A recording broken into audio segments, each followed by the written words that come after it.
Terms हैं related to the magnetisation of the ferromagnetic substance, जिसमें हम एक्स एक्सिस पे क्या लिए हैं H और वाई एक्सिस पे M को मेंशन करना है।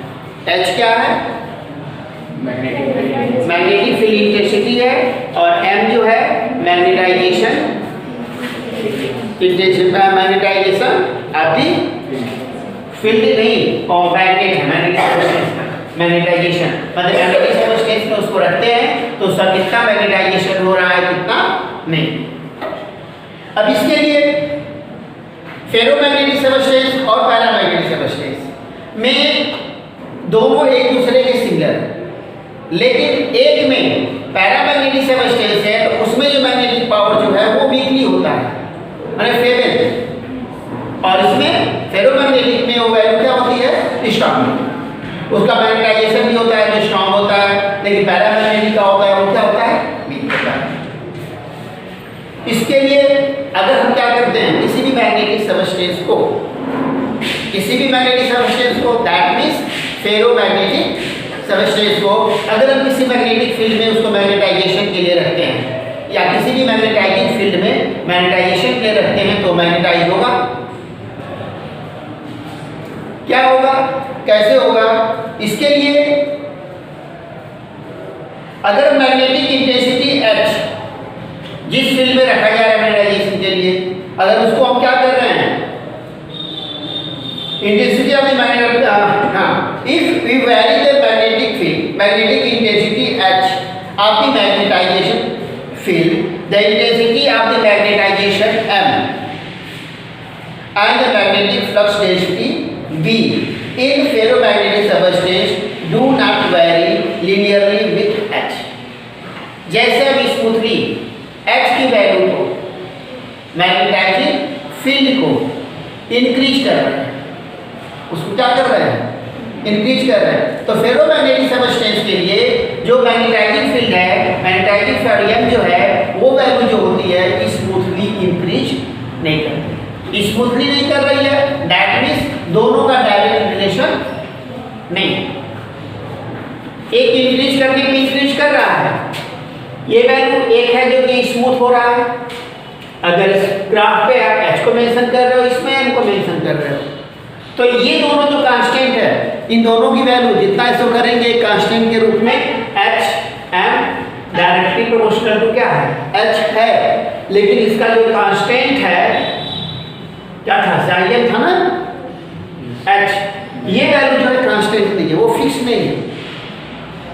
अगर ये फिक्स होती तो इस तरह से स्ट्रेट लाइन आती स्मूथ कर्व, लेकिन जब कर्व लाइन आ रही है दैट मींस ये वैल्यू जो उसके लिए फिक्स नहीं है, ये वैल्यू क्या है वो वैरी कर रही है।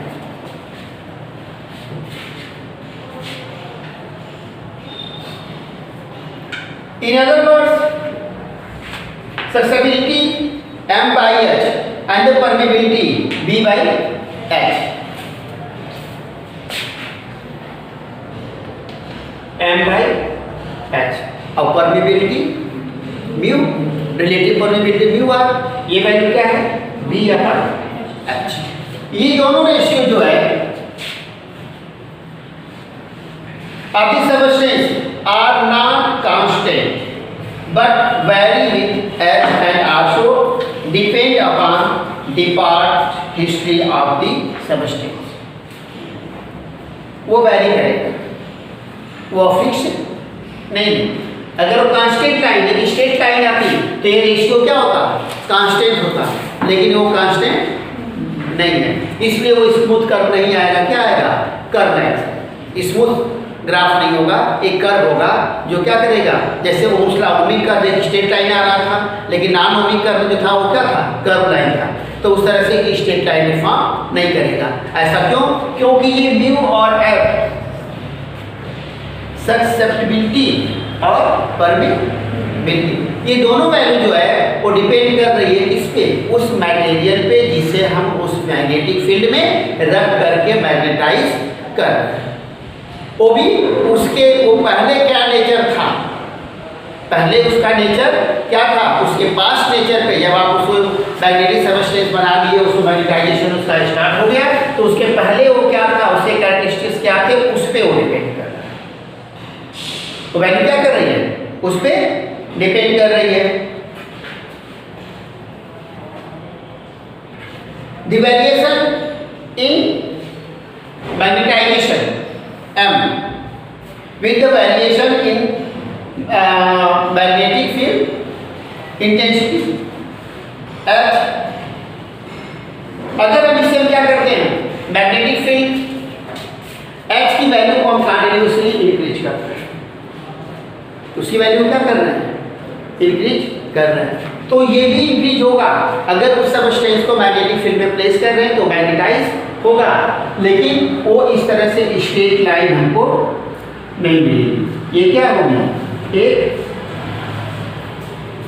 कर्व लाइन ऐसे बनेगी।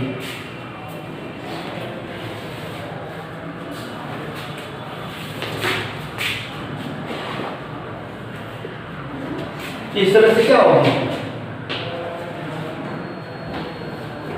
ये कर्व लाइन बनेगी। या पॉइंट 4 से 8, मतलब ये इंक्रीज हो रहा है तो थोड़ा सा इंक्रीज हो रहा है, कुछ ज़्यादा इंक्रीज हो रहा है, फिर ये वैल्यू डिक्रीज हो रही है, फिर हल्की सी इंक्रीज हो रही है। मतलब न तो कंटिन्यूसली इंक्रीज हो रहा है और न तो कंटिन्यूसली डिक्रीज हो रहा है। इंक्रीज तो हो रहा है, कंटिन्यूस इंक्रीज हो रहा है, लेकिन इंक्रीजिंग फैक्टर जो है वो कांस्टेंट नहीं है। इंक्रीजिंग फैक्टर कभी क्या है, मोर है, कभी क्या है, लो, लेस। इसके लिए ये वैल्यू यहाँ तक ऐसे आ गई, O से A तक। फिर उसी चीज को अगर हम क्या करते हैं,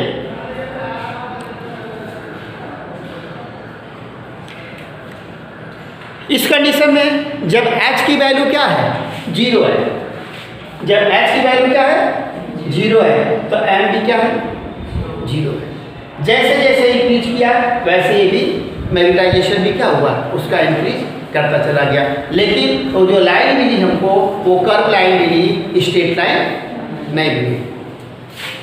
उसके बाद अगर हम क्या करते हैं, मैग्नेटाइजिंग फील्ड जो है H, उसकी वैल्यू को डिक्रीज करें, उसकी वैल्यू क्या करें, डिक्रीज करेंगे। The magnetisation M of the substance also decreases following a new path AB। अब जैसे अब इसकी वैल्यू को क्या कर रहे हैं, डिक्रीज कर रहे हैं। मैग्नेटाइजिंग फील्ड H की वैल्यू को हम क्या कर रहे हैं, डिक्रीज कर रहे हैं। तो जो सबस्टेंस प्लेस किया गया मैग्नेटिक फील्ड में, उसका मैग्नेटाइजेशन भी क्या कर रहा है, डिक्रीज कर रहा है। लेकिन ये वैल्यू जो होगी कुछ इस तरह से फॉर्म हो रही है, इस तरह से, मतलब ये वैल्यू डिक्रीज हो रही है, डिक्रीज हुई। ये इसके पहले 0 से स्टार्ट किया था, लेकिन जब H की वैल्यू क्या हुई, 0 हुई, तो M की वैल्यू 0 नहीं हुई। यहाँ पे M की वैल्यू कुछ शो कर रहा है, A से B, वो वैल्यू क्या कर रहा है, कुछ शो कर रहा है, जो कि ये इस तरह से कर्व लेके होगा, ठीक। फिर अगर इसी की वैल्यू को हम क्या कर रहे हैं, निगेटिव फॉर्म कर रहे हैं, इसको क्या कर रहे हैं, H की वैल्यू को निगेटिव मतलब यहाँ पे वेक्टर क्वांटिटी है, ये क्या है, वेक्टर क्वांटिटी है। जब वेक्टर क्वांटिटी है तो निगेटिव करने का मतलब उसकी डायरेक्शन को चेंज, जब वेक्टर क्वांटिटी है तो उसकी डायरेक्शन को क्या करना है, चेंज करना है। जब उसकी डायरेक्शन को हम क्या कर रहे हैं, चेंज कर दे रहे हैं, तो वो डीमैग्नेटाइज हो रहा है। इस वैल्यू तक आके जब ये क्या आ रहा है, माइनस में H की वैल्यू यहाँ पे आ रही है, तो M की वैल्यू यहाँ पे 0 हो गई। फिर जब इसको हम क्या कर रहे हैं, ऐसे अपोजिट डायरेक्शन में इंक्रीज करते चले गए, तो ये वैल्यू जो आ रही है ये इस तरह से कर्व आ रहा है। मतलब जैसे यहाँ पे जो फॉर्म हुआ वो वैसा ही कर्व क्या है, यहाँ पे फॉर्म हो रहा है। तो ये पोजीशन आ रही है यहाँ पे, जिसपे वो क्या हुआ, उसकी वैल्यू मैक्सिमम हुई। मतलब अगर इसमें H की वैल्यू हम यहाँ पे ले जाए, इंक्रीज करें, तो इसके आगे अगर एच की वैल्यू को हम इंक्रीज करते हैं तो यहाँ पे एच की वैल्यू को इंक्रीज करेंगे, लेकिन उस कंडीशन में एम की वैल्यू इंक्रीज नहीं होगी। मतलब एक लिमिट है जहाँ तक वो क्या कर रहा है, अगर एच तो मैग्नेटाइजिंग फील्ड को हम इंक्रीज करेंगे तो मैग्नेटाइजेशन जो होगा उसका फेरोमैग्नेटिक सबस्टेंस का होगा, उसके बाद उसमें कोई मैग्नेटाइजेशन नहीं होगा, वो क्या होगा, कांस्टेंट हो जाएगा। मतलब ये एक्सिस के पैरेलल लाइन दिखेगी। ठीक वैसे ही जब यहाँ पे है रिवर्स ऑर्डर में डिक्रीज कर रहे हैं वैल्यू को तो जीरो पे हो गया। एक बार वैसे है यहाँ पे मैग्नेटाइजिंग फील्ड जो है जीरो हो गई, लेकिन जो क्या मैग्नेटाइजेशन जो हुआ वो जीरो नहीं हुआ। फिर उसके बाद और इसको डिक्रीज करके चले गए, एक पॉइंट यहाँ पे आया, जब उसके ऑर्डर को क्या किया, चेंज कर दिया, मैग्नेटिक फील्ड की डायरेक्शन को क्या किया, चेंज कर दिया, तो इस पॉइंट पे आकर के वो वैल्यू क्या हो रही है, सी पे मैग्नेटाइजेशन जीरो हो गया, मैग्नेटाइजिंग फील्ड क्या है, चेंज। फिर इसको ऐसे डिक्रीज करते चलेगा। एक कंडीशन यहाँ हुई जहाँ पे रिवर्स ऑर्डर में लेने पे एक वैल्यू क्या हो जाती है, हम इसको अपोजिट डायरेक्शन में इंक्रीज कर रहे हैं, लेकिन ये क्या है, उसके पैरेलल लाइन मिल रही है, उसमें मैग्नेटाइजेशन नहीं हो रहा, उससे मैग्नेटाइजेशन नहीं हो रहा।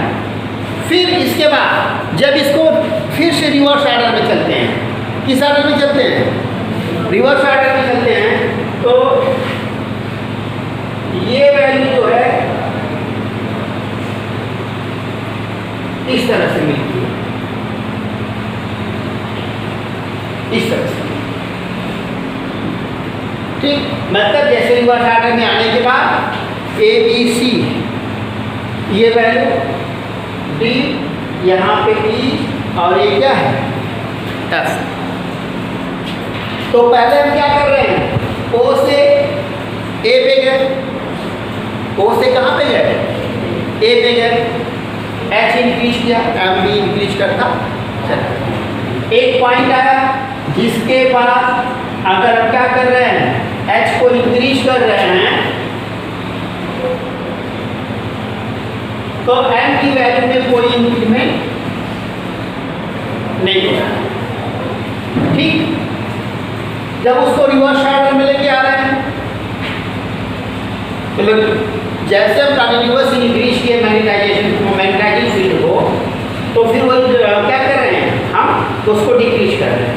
जब डिक्रीज करेंगे तो मैग्नेटाइजिंग फील्ड जो है वो जीरो हो गई, लेकिन मैग्नेटाइजेशन जो था वो जीरो नहीं। फिर मैग्नेटिक फील्ड की डायरेक्शन को क्या किया गया, चेंज कर दिया गया, फिर उसको स्मूथली इंक्रीज किया जाने लगा। तो एक वैल्यू यहाँ पे आई जहाँ पे आने के बाद मैग्नेटाइजेशन जो है वो क्या हो गया, जीरो। फिर उसको कंटिन्यूअस हम इंक्रीज करते चले गए अपोजिट डायरेक्शन में, तो यहाँ पे एक वैल्यू आई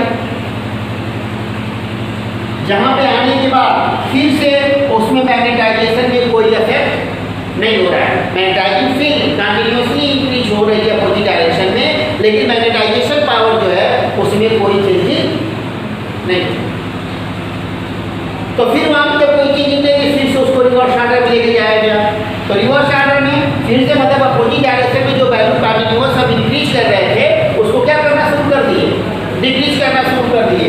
तो ये तो वैल्यू ये थी, फिर हम वैसे जा रहे हैं। तो फिर इस पॉइंट ई पे आने के बाद ये देखा जा रहा है कि मैग्नेटाइजेशन फील्ड जो है वो जीरो हो गई, लेकिन मैग्नेटाइजेशन है वो जीरो नहीं। फिर जब इसको हम लेके गए यहाँ पे, यहाँ से इंक्रीज करना शुरू किए जीरो के बाद, तब यहाँ पे आके ये वैल्यू क्या हो रही है, जीरो हो जा रही है। और फिर कंटिन्यूअस यहाँ से ले जाने के बाद फिर से वो वैल्यू में कोई चेंजिंग नहीं हो रही है। तो ये भी पॉइंट एक मिल गया ये। तो इस तरह से उससे वेरिएशन हो रहा है, लेकिन दोनों डायरेक्शन में करने के बाद एक पॉइंट ऐसा है जहाँ पे मैग्नेटाइजिंग फील्ड जो है जीरो हो जा रही है, लेकिन मैग्नेटाइजेशन जो है वो जीरो नहीं हो रहा। वो जीरो हो रहा है कब, जब उसको रिवर्स ऑर्डर में ले आकर के मैग्नेटिक फील्ड की डायरेक्शन को क्या किया जा रहा है, चेंज किया जा रहा है। तो क्या कर रहा है वो, जीरो हो रहा है। अब यहाँ पे O से B की वैल्यू, O से B की वैल्यू ये जो है, मतलब हम मैग्नेटिक फील्ड को क्या किए, मैग्नेटाइजेशन फील्ड को इंक्रीज करते चले गए तो मैग्नेटाइजेशन जो हुआ इंक्रीज नहीं हुआ एक वैल्यू से जाके, फिर वहाँ से रिवर्स आया, एक पॉइंट पे आने के बाद मैग्नेटाइजेशन फील्ड जो है वो जीरो हो गई, लेकिन मैग्नेटाइजेशन जो था वो जीरो नहीं हुआ, जैसे हमने जीरो से स्टार्ट किया था। तो इस वैल्यू को ओ से बी की वैल्यू जो है उसको हम रिटेंटिविटी कहते हैं। ये वैल्यू क्या है?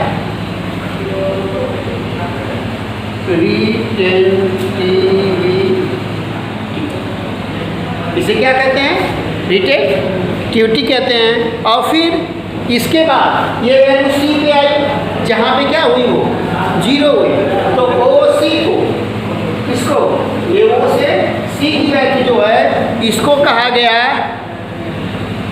कोएर्सिविटी।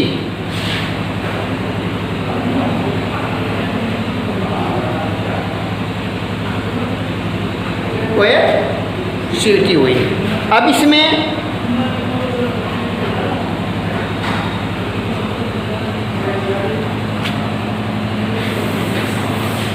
तो रिटेंटिविटी क्या है? डेफिनेशन के according the retentivity of the substance is measured of the magnetisation remaining in the substance when the magnetising field is removed. Magnetising field को जब रिमूव कर दिया गया, मतलब जब वो जीरो रह गया, जब वो क्या हो गया? जीरो हो गया, तो उस कंडीशन में जो मैग्नेटाइजेशन उस पॉइंट उस पे सबस्टेंस पे रह जाता है वही क्या है? रिटेंटिविटी है। यहाँ पे लेके आया, यहाँ पे मैग्नेटाइजेशन फील्ड जो है वो क्या है? जीरो हो गई, लेकिन उस सबस्टेंस में मैग्नेटाइजेशन है, वह मैग्नेटाइज है, वह जीरो नहीं हुआ, तो यही क्या है? रिटेंटिविटी है। फिर उसके बाद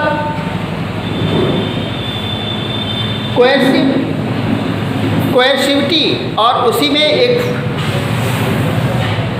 if now the magnetising field H is increases in the reverse direction, the magnetization M decreases along the BC still lagging behind H until become zero. See where the equal OC, जो value यहाँ से किसको represent कर रहा है? OC को। एक continuous यहाँ से डिक्रीज किया गया, यहाँ पे आके क्या ये जीरो हो गया, तो रिवर्स डायरेक्शन में इंक्रीज किया गया, तो यहाँ पे आके क्या हुआ? मैग्नेटाइजेशन जो हुआ जीरो हुआ। तो इस वैल्यू को क्या कहा गया? कोएर्सिविटी।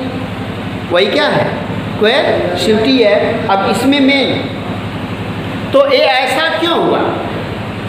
ऐसा क्यों हुआ? क्योंकि वो सबस्टेंस जो है उतने पे आने के बाद वो परमानेंट मैग्नेट की तरह से बिहेव करेगा, उतना मैग्नेटाइजेशन पावर जो होगा उसमें क्या होगा? जब कि उसको हम क्या करेंगे? उसकी डायरेक्शन को चेंज करेंगे तो फिर से वो डीमैग्नेटाइज होना शुरू कर देगा। जब डीमैग्नेटाइज होना शुरू कर देगा तो एक वैल्यू आएगी जहाँ पे उसका मैग्नेटाइजेशन क्या हो जाएगा? जीरो हो जाएगा। फिर अपोजिट डायरेक्शन में तो उसका मैग्नेट नॉर्थ की तरफ साउथ, तो साउथ की तरफ नॉर्थ होकर के फिर से मैग्नेटाइज होगा। यही चीज ठीक। अब इसके बाद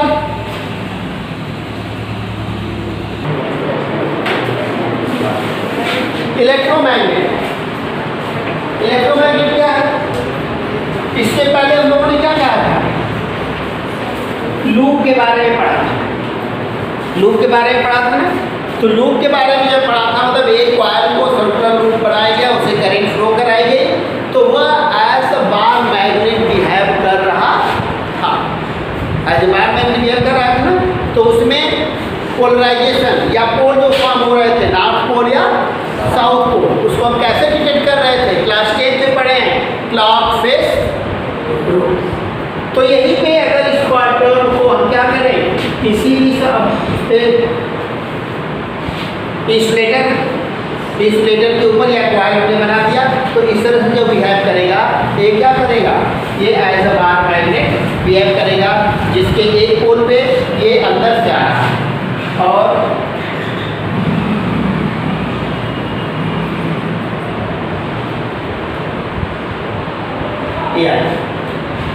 तो ये ऐसे जा रहा है ना।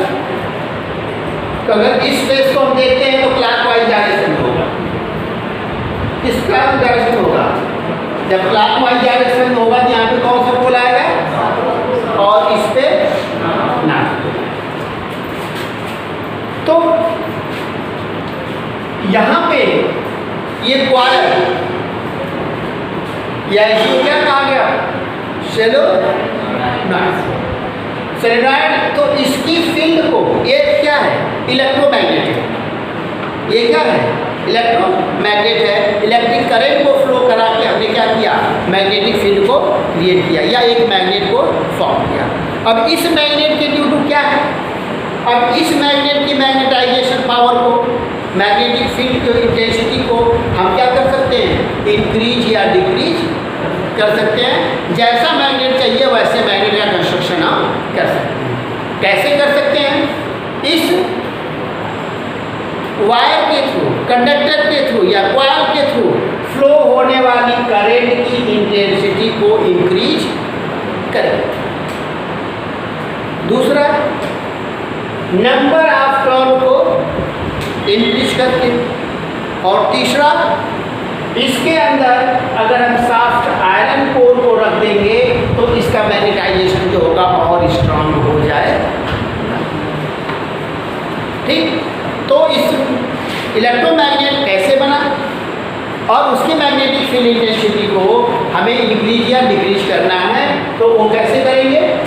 फर्स्ट है, कोई भी कॉइल है, कॉइल के अंदर अगर हम क्या करते हैं, सॉफ्ट आयरन को रखते हैं तो वो भी क्या होता है, उसका कंटिन्यूअस मैग्नेटाइजेशन होगा, मैग्नेटाइज हो गया रहेगा। और उसके अंदर जो सॉफ्ट आयरन को रखेंगे तो सॉफ्ट आयरन की प्रॉपर्टी है, अगर मैग्नेटिक फील्ड में रखते हैं तो क्या होता है, और जब मैग्नेट बिहेव करता है तो भी मैग्नेटाइज हो जाएगा। तो वहाँ पे दो मैग्नेटिक फील्ड करेगी, दो मैग्नेट बिहेव करेगा क्या, एक तो जो सॉफ्ट आयरन है वो और जो इलेक्ट्रोमैग्नेट है जो प्रोड्यूस हो रहा है वह, उसके रूप वहाँ पे इंटेंसिटी उसकी क्या होगी, इंक्रीज। दूसरा, इलेक्ट्रिक फील्ड जितनी स्ट्रांग होगी, B = BY, उसके लिए क्या है, B = 2A।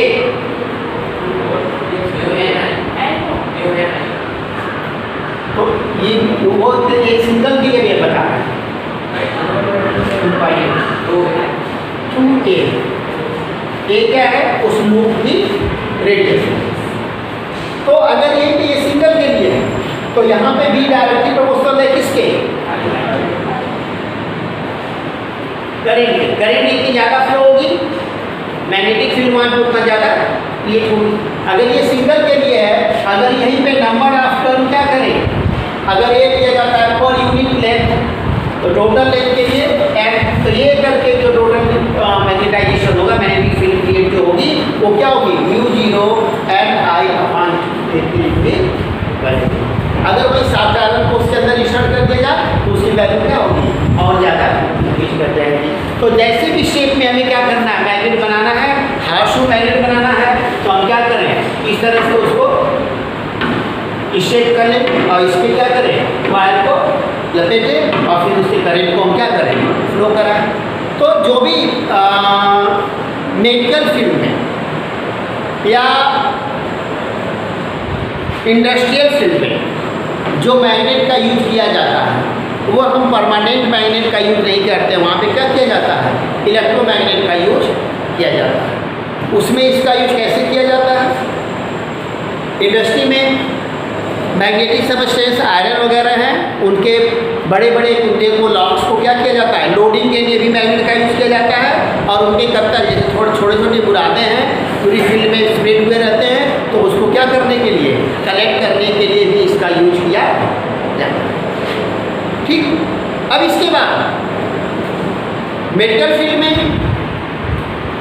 किस लिए किया जाता है, कहीं पे आयरन है, अगर आप सपोज कर लो आँख में आयरन स्पिंडल चले गए तो उसको हम क्या करेंगे, चिमटी से निकालेंगे नहीं, और वैसे हैं कि जहाँ पड़ेंगे अगर उससे पलक भी लगती है तो वो सॉफ्ट है, चुभ सकते हैं, तो उनको हम क्या करेंगे, किसी अगर इंस्ट्रूमेंट का यूज ना करके हम मैग्नेट का यूज़ करेंगे तो क्या करेंगे, वो उस पर आकर के चिपक जाएगा।